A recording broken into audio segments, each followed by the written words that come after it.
মাছের যে জায়গায় দাঁড়িয়েছি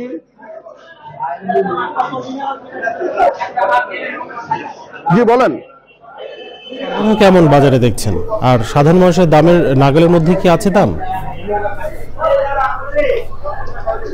জি ধন্যবাদ আপনাকে।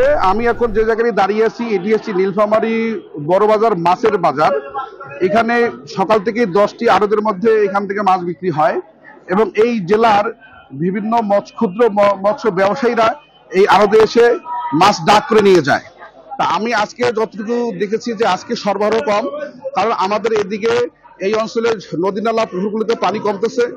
পানি কমার কারণে মাছগুলো তারা আগেই বিক্রি করে দিয়েছে, যার কারণে সরবরাহ কম। আর এখানে আমাদের আত্রাই, ময়মনসিংহ, বগুড়া থেকে মাছ আসে।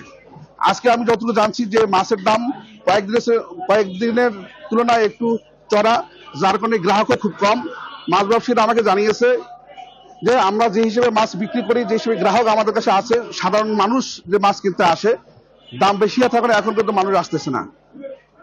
এবং এখানে আজকে যেটা দেখছি রুই, কাপ জাতীয় যে মাছগুলো, এই মাছগুলো 200 থেকে শুরু করে 400 টাকা পর্যন্ত আছে আকার অনুযায়ী। এবং আজকে একদম দেশি মাছের যে চাহিদা, যেমন আমরা দেশি মাগুর, শিং, এটা চাহিদা খুবই কম। এবং যেটুকু সরবরাহ হয়েছে এখানে দেশি মাগুর যেটা সেটা হচ্ছে 600 টাকার উপরে, এবং দেশি যেটা শিং সেটি প্রায় 700 টাকা। ট্যাংনা, পাবদা, এগুলো এই যে মাছগুলো আছে, এগুলা মাছ আমাদের এই অঞ্চলের মানুষের জনপ্রিয় মাছ। এই মাছগুলো সবসময় চড়া, যার কারণে দেখা গেছে যে ব্যবসায়ীরা আমাকে যেটা বলছে যে আজকে মাছের সরবরাহ কম, দাম বেশি। এই ছিল নীলফামারী থেকে মাছের সর্বশেষ বাজার।